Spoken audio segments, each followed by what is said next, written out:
Good morning all and welcome back my YouTube channel S3 tech education. Last video में हमने discuss किया था what is normalisation. तो वहां पे हमने बात की थी कि नॉर्मलाइजेशन सिंपल एक प्रोसेस है जिसमें हम एक लार्ज टेबल को डिकम्पोज करते हैं स्मॉल टेबल्स में, और इसके थ्रू हम अपने टेबल में से रिडंडेंट डेटा को रिमूव करते हैं। तो इस वीडियो में स्पेशली हम देखने वाले हैं व्हाट इज डिकम्पोजिशन, और डिकम्पोजिशन से रिलेटेड जितने भी डिटेल कॉन्सेप्ट हैं कि किस टाइप का डिकम्पोजिशन है, लॉसी डिकम्पोजिशन है, लॉस लेस डिकम्पोजिशन है, उसको हम यहाँ पे वन बाय वन डिस्कस करेंगे, डिटेल में डिस्कस करते हैं। सो स्टार्ट करते हैं कि व्हाट इज डिकम्पोजिशन। तो हमने लास्ट नॉर्मलाइजेशन में डिकम्पोजिशन की बात करें तो सपोज एक हमारे पास टेबल है आर, उसमें कुछ एट्रीब्यूट्स हैं, और ड्यूरिंग द नॉर्मलाइजेशन प्रोसेस हम क्या करते हैं, इस टेबल्स को एन नंबर ऑफ पार्ट्स में, डिपेंड करता है किस नॉर्मलाइजेशन में है उसके हिसाब से डिकम्पोज करते हैं। सपोज हमने एक टेबल को दो पार्ट में डिकम्पोज किया, R1 और R2। ये डिकम्पोजिशन तो हमने कर दिया, लेकिन डिकम्पोजिशन करते समय क्या हमारा कोई डेटा लॉस हुआ है या हमारा डेटा परफेक्ट है ओरिजिनल टेबल के जैसा। तो हम जब इनका रीज्वाइन करेंगे, जब इनकी रीज्वाइनिंग हम परफॉर्म करेंगे, ज्वाइन नेचुरल ज्वाइन लगाएंगे, अगर हमें सपोज एक रिलेशन आर डैश मिलता है, अगर हम बात करें कि आर डैश हमारा आर के इक्वल है जो हमारा ओरिजिनल रिलेशन है, इसका मतलब है आर डैश हमारा ओरिजिनल जो टेबल्स थी उसकी सारी रो को कंटेन करके रखा है, मतलब ये डिकम्पोजिशन हमारे लिए यूजफुल है, ये डिकम्पोजिशन परफेक्ट है। हमारे जो डिकम्पोजिशन के बाद जो प्रोसेस थी उसमें डेटा हमारा लॉस नहीं हुआ।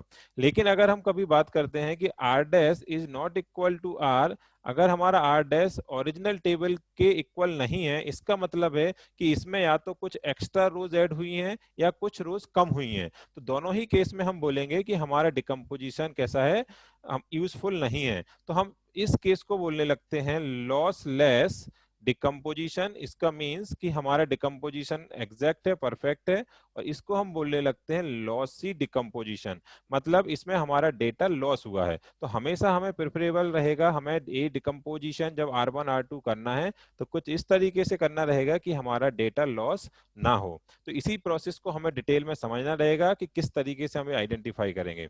तो इसको थोड़ा और डिटेल देखते हैं। सिंपल है, the decomposition R1 R2 R3 and Rn for a relation R is said to be lossless decomposition.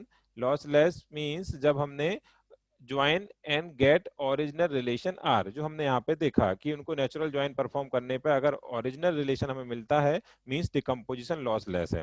पर इसके अपोजिट में अगर कुछ एक्स्ट्रा टपल्स हमें मिलती हैं, एक्स्ट्रा रोज मिलती हैं, या कोई रोज का लॉस होता है, तो हम बोलेंगे हमारा डिकम्पोजिशन कैसा हुआ, लॉसी डिकम्पोजिशन हुआ। तो अगर हम इसकी बात करें तो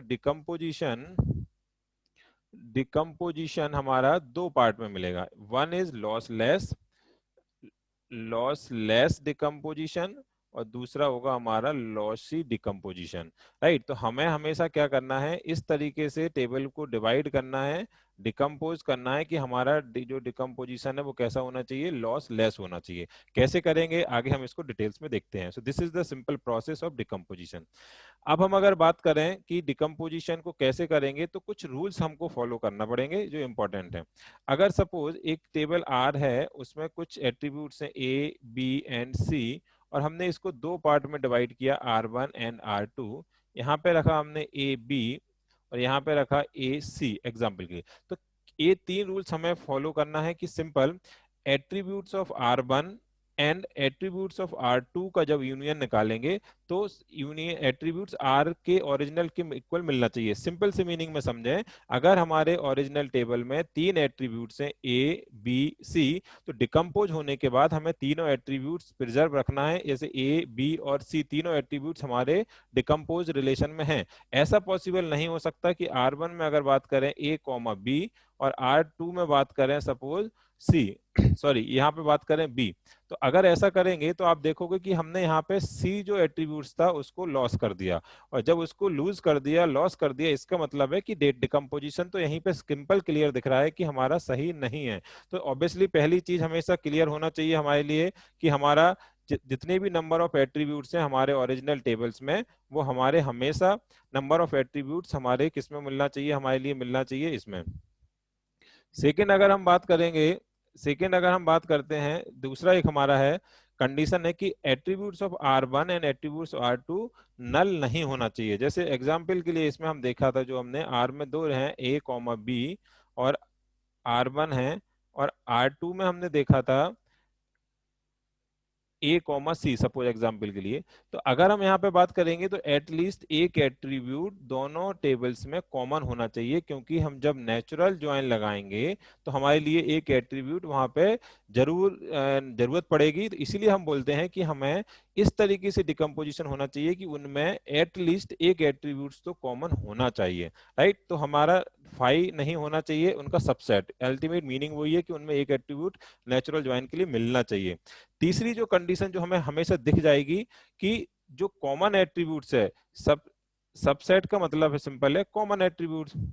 जो कॉमन एट्रीब्यूट्स है हमारा, जैसे इस केस में ए हमारा कॉमन एट्रीब्यूट्स है, तो ए को कैंडिडेट की होना चाहिए, या तो R1 में कैंडिडेट की हो या फिर वो हमारा R2 में कैंडिडेट की हो। अगर यहाँ पे हम बात करते हैं कि हमारा जो टेबल जो हमने एग्जाम्पल लिया है उसमें गिवन है और सपोज ये यहाँ पे एक कैंडिडेट की है, तो हमें तीनों केस यहाँ पे हमें मिलने वाले हैं ओरिजिनल रिलेशन से, अगर हम डिकम्पोज करेंगे R1 एंड R2 में, कि दोनों में के एट्रीब्यूट्स इक्वल एट्रीब्यूट्स हैं ओरिजिनल टेबल्स में, कॉमन एट्रीब्यूट्स भी है उसमें, और एक जो कॉमन एट्रीब्यूट्स है वो एटलीस्ट किसी एक टेबल में कैंडिडेट की है। तो ये एक जनरल प्रॉपर्टीज है जिसके थ्रू हम देखते हैं कि हमारा डिकम्पोजिशन कैसा होगा, राइट। इसको हम अब थोड़ा एक और दूसरा कॉन्सेप्ट के थ्रू देखते हैं।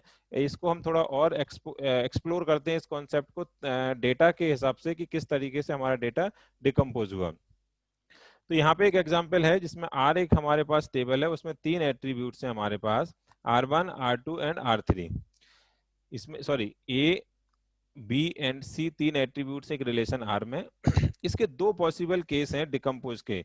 सपोज हमने पहला केस डिकम्पोज ए में किया R1 और R2 में, और दूसरा हमने डिकम्पोज किया बी केस में, सपोज R1 R2 में। इसमें जनरली हमने एट्रीब्यूट्स को डिफरेंट रखा है, इसमें ए बी है, इसमें ए सी, इसमें A B and B C. तो हम देखेंगे कि क्या दोनों हमारे डिकम्पोजिशन एग्जैक्ट परफेक्ट हैं या किसी में लॉस हो रहा है। तो उसको हम कैसे चेक करेंगे? जो हमने अभी तक थ्योरी देखी, इसमें हमने देखा A1 B1 A1 A3 original table से डेटा को ले लिया।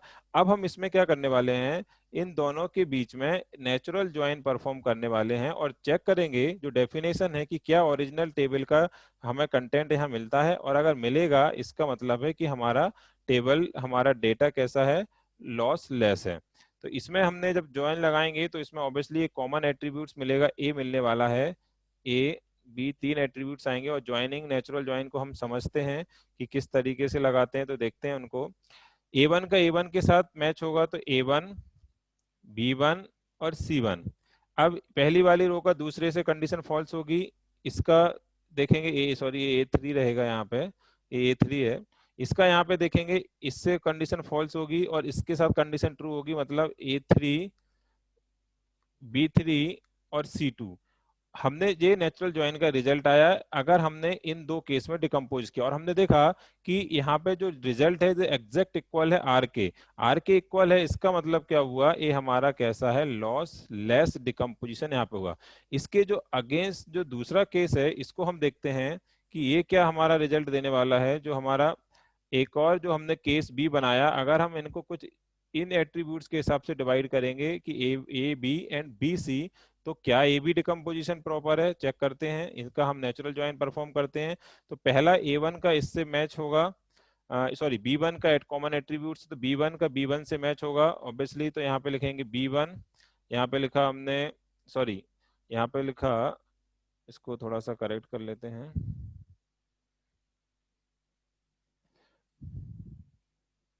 यहाँ पे आप देखेंगे कि हमारे पास जो ओरिजिनल टेबल थी क्या उसके इक्वल आने वाला है, तो देखते हैं।